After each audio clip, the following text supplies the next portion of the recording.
అయితే special majority, ఈ special majority గురించి మనం చెప్పేటప్పుడు మనం ఆల్రెడీ మీకు ముందే చెప్పుకున్నాను. ఏమని చెప్పుకున్నాను అంటే ఆర్టికల్ 368 కింద ఓన్లీ స్పెషల్ మెజారిటీ ఒకటి, రెండు special majority plus half of the states ratification or states ratification మాత్రమే వస్తాయి. సింపుల్ మెజారిటీ కింద మనం ఏ అయితే ప్రొవిజన్స్ మనం అమెండ్ చేసామో అవన్నీ out side scope of the 368. ఓకేనా. ఇన్సైడ్ స్కోప్ ఆఫ్ ది 368 అనేది ఓన్లీ రెండు మాత్రమే, స్పెషల్ మెజారిటీ కింద చేసింది, రెండోది special majority plus half of the states ratification కింద చేసింది. అయితే ఇప్పుడు మనము నేనేం చెప్పాను, స్పెషల్ మెజారిటీ ఉందా, స్పెషల్ మెజారిటీ టైప్ 2 గురించి చెప్తున్నాం కదా. టైప్ 2లో ఎగ్జాంపుల్స్ ఏంటి, ఫండమెంటల్ రైట్స్, రెండోది ఏంటంటే డిపిఎస్పి, ఇవన్నీ చెప్పానా. ఇవన్నీ ఈ ప్రొవిజన్స్లో ఏ మార్పు చేయాలన్నా స్పెషల్ మెజారిటీలో టైప్ 2ను మాత్రమే ఎంచుకోవాలి. అయితే స్పెషల్ మెజారిటీ కింద అమెండ్మెంట్ చేసినటువంటి ఏ ప్రొవిజన్ అయినా సరే ఒకటి మాత్రం పాటించాలి. ఏంటంటే it doesn't effect the amendment of the constitution, doesn't not at all affected the what is that federal structure. Sorry, it doesn't affect the federal structure of the Indian Constitution. That means in two types of 368 amendment, in two types of amendments, one is special majority of type 2, third one is special majority plus states ratification. ఇందులో special majority type 2లో మనకి fundamental rights, DPSP అనేవి ఇవేంటి, ఎట్టి పరిస్థితిలో కూడా Indian constitution సంబంధించినటువంటి federal స్ట్రక్చర్ని ఏమాత్రం కూడా ఇబ్బంది కలిగించకూడదు. అదే అందుకే రాశాను ఎక్సెప్షన్ ఏంటంటే రాశాను, the provisions which were amended in the Indian Constitution should not affect the federal structure of Indian Constitution. Okay na? Federal structure of Indian Constitution. Indian Constitution యొక్క ఫెడరల్ స్ట్రక్చర్ ని ఏ మాత్రం కూడా డిస్టర్బ్ చేయని ఏవైతే provisions ఉన్నాయో ఆ provisions మాత్రమే special majority type 2లో మనము అమెండ్ చేయవచ్చు. ఓకేనా. అలాంటివి ఏవేవి, ఫండమెంటల్ రైట్స్, డిపిఎస్పిస్. ఓకేనా. నెక్స్ట్ ఏం చెప్తున్నాను అంటే స్పెషల్ మెజారిటీలో టైప్ 3 ఉంది. టైప్ 3 ఓకేనా. టైప్ 3 అంటే ఏం చెప్పారమ్మా, 50%, 2/3 ఆఫ్ టోటల్ స్ట్రెంగ్త్. ఓకేనా. 2/3 of total strength. 2/3 of total strength అంటే టోటల్ స్ట్రెంగ్త్ 540 అనుకున్నాం, 545 కదా, అందులో 2/3. ఓకేనా. అందులో 2/3 అంటే ఎంత, 2/3 ఆఫ్ 545 మీన్స్ 363.3. That means 364. అంటే 545 టోటల్ స్ట్రెంగ్త్ లో 2/3 ఆఫ్ టోటల్ స్ట్రెంగ్త్ అనేది 364. అంటే స్పెషల్ మెజారిటీ టైప్ 3 కింద పెట్టినటువంటి అమెండ్మెంట్, ఏ అమెండ్మెంట్ అయినా వాటి యొక్క టోటల్ స్ట్రెంగ్త్ 545 అయినప్పుడు, మెంబర్స్ యొక్క స్ట్రెంగ్త్ 545 అయినప్పుడు వాటి యొక్క కనీసపు మెంబర్స్ యొక్క సపోర్ట్ ఎంతట, 364 మెంబర్స్ సపోర్ట్ మనకు అవసరము. ఎప్పుడు టోటల్ స్ట్రెంగ్త్ 545 అయి ఉండాలి మరియు స్పెషల్ మెజారిటీ టైప్ 3 అయినప్పుడు. ఓకేనా. అందుకే కదా 2/3 ఆఫ్ టోటల్ స్ట్రెంగ్త్ అన్నాం. Total strength 545, 2/3 of total strength అంటే 364 మెంబర్స్ యొక్క అట్లీస్ట్ సపోర్ట్ అనేది మనకు ఏ బిల్ అయినా స్పెషల్ మెజారిటీ టైప్ 3 కింద పెట్టినప్పుడు మనకి కావాలి. ఓకేనా.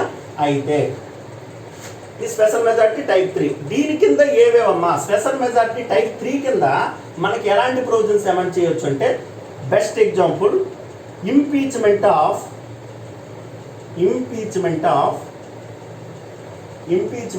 ప్రెసిడెంట్. ఓకే. ప్రెసిడెంట్ని ఇంపీచ్ చేయాలంటే కంపల్సరీగా స్పెషల్ మెజారిటీలో టైప్ 3 ప్రాసెస్ని మాత్రమే మనము వాడుకోవాలి. ఓకేనా. ఓకే. లాస్ట్ వన్ ఏంటంటే థర్డ్ వన్ స్పెషల్ మెజారిటీ ఏంటమ్మా, special majority plus states ratification. ఓకేనా, special majority plus states ratification. Special majority plus states ratification అంటే ఏంటి తెలుసమ్మా, స్పెషల్ మెజారిటీలో మనకు ఆల్రెడీ తెలుసు, స్పెషల్ మెజారిటీ అంటే 2/3 of total members presenting and voting. దీంతో పాటు ఇంకో కండిషన్ ఏంటంటే స్టేట్స్ రాటిఫికేషన్. ఆ స్టేట్స్ రాటిఫికేషన్లో ఎంతమంది స్టేట్స్ రాటిఫికేషన్ అంటే half of the states ratification అమ్మా, half of the states ratification. ఓకేనా, అంటే half of the states ratification అంటే మొత్తం 29 స్టేట్స్ ఉన్నాయేమో మనకు. 29 స్టేట్స్లోన హాఫ్ ఆఫ్ ది స్టేట్స్ అంటే అట్లీస్ట్ సింపుల్గా చెప్పాలంటే 15 మెంబర్స్, 15 స్టేట్స్ యొక్క మద్దతు కావాలి. 50 స్టేట్స్ యొక్క మద్దతు కావాలి. అదేంటి, ఇదొక రకమైన కండిషన్, ఇదొక రకమైన కండిషన్. 2/3 ఆఫ్ టోటల్ మెంబర్స్ ఇదేంటమ్మా, this case is meant for only parliament. ఒక విషయం గుర్తుంచుకోండి, అమెండ్మెంట్ ప్రాసెస్ మొత్తము పార్లమెంట్లోనే. ఇన్ కేసు ఏదైనా అవసరమైతే లెజిస్లేటివ్ అసెంబ్లీ వరకు వెళ్తారు. ఎప్పుడు ఇలాంటి విషయంలోనే half of the states ratification అవసరం కాబట్టి స్టేట్ లెజిస్లేటివ్ అసెంబ్లీ వరకు వెళ్తాము. అంతవరకు మిగతాదంతా పార్లమెంటు అంటే లోక్సభ, రాజ్యసభ మరియు ప్రెసిడెంట్ వరకే ఉంటుంది. ఇదంతా పార్లమెంటు. ఇదేంటి, స్టేట్స్కి వెళ్ళాం కాబట్టి స్టేట్ గవర్నమెంట్ ఇందులో ఇన్వాల్వ్ అవుతుంది. అయితే 2/3 of total members presenting and voting. 2/3 of total members presenting and voting. ఎంత total members, in case 545 total అనుకుంటే అందులో మెంబర్స్ ప్రెజెంటింగ్ అండ్ ఓటింగ్ అంటే 300 మెంబర్స్ వచ్చారనుకుందాం. 200 మెంబర్స్ యొక్క సపోర్ట్ కంపల్సరీగా ఉండాలి. దాంతో పాటుగా half of the states ratification ఉండాలి. Half of the states ratification. Half of the states ratification అంటే 15 స్టేట్స్ యొక్క రాటిఫికేషన్ ఆమోదం. ఎలాగంటే ఈ 15 స్టేట్స్లోన వాళ్ళ యొక్క లెజిస్లేటివ్ అసెంబ్లీస్ ఉంటాయి కదా, వాళ్ళ లెజిస్లేటివ్ అసెంబ్లీలో ఏ ప్రొవిజన్ అయితే మనం పాస్ చేయాలనుకుంటున్నామో, ఏంటి special majority plus states ratification కింద అయితే మనము ఏ అమెండ్మెంట్ని అయితే మనం చేయాలనుకుంటామో ఆ ప్రొవిజన్ని వీళ్ళు కూడా అమెండ్ చేసేయడానికి వీళ్ళ లెజిస్లేటివ్ అసెంబ్లీలో కూడా ఆ బిల్లుని ప్రవేశపెట్టి సింపుల్ మెజారిటీ ద్వారా పాస్ చేయాలి. ఏంటమ్మా, సింపుల్ మెజారిటీ ద్వారా పాస్ చేయాలి.